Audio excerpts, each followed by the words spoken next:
This is an old, rare flat earth letter about Newton.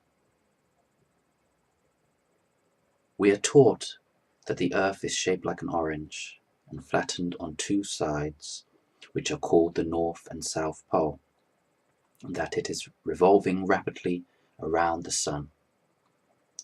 And the reason the oceans do not fall off is because they are held in place by the law of gravitation.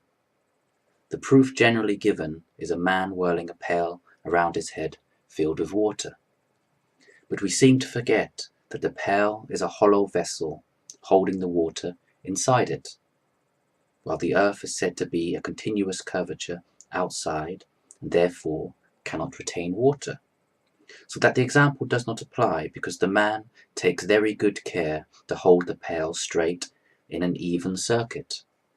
Otherwise the water would be spilt.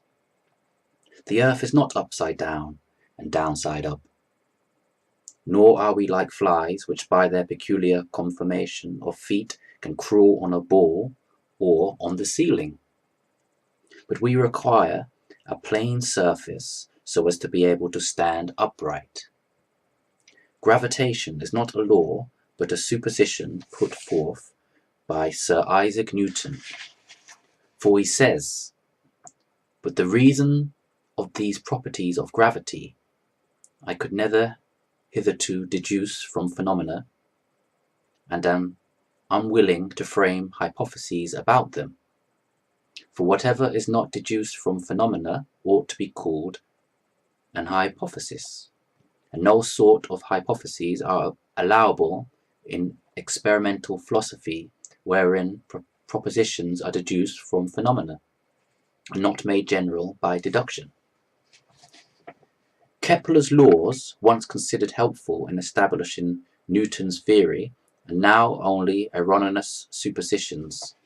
His biographer says, "3 out of the 4 suppositions made by Kepler to explain the beautiful law he had detected are now indisputably known to be false.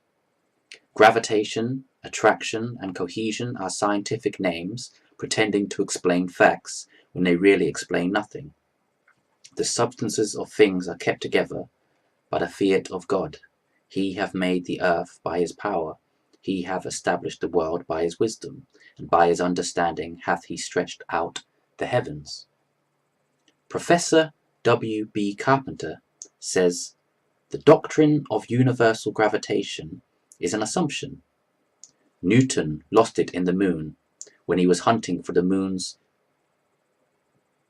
perigee, saying that it ought to require 18 years to perform its revolution, but found that the moon did it in half the time. It is certainly a peculiar gravitation which had no power to draw it to its stalk again. If such an attraction existed, why does not earth attract smoke, which is not so heavy as an apple? The answer is because smoke is lighter than air and ascends."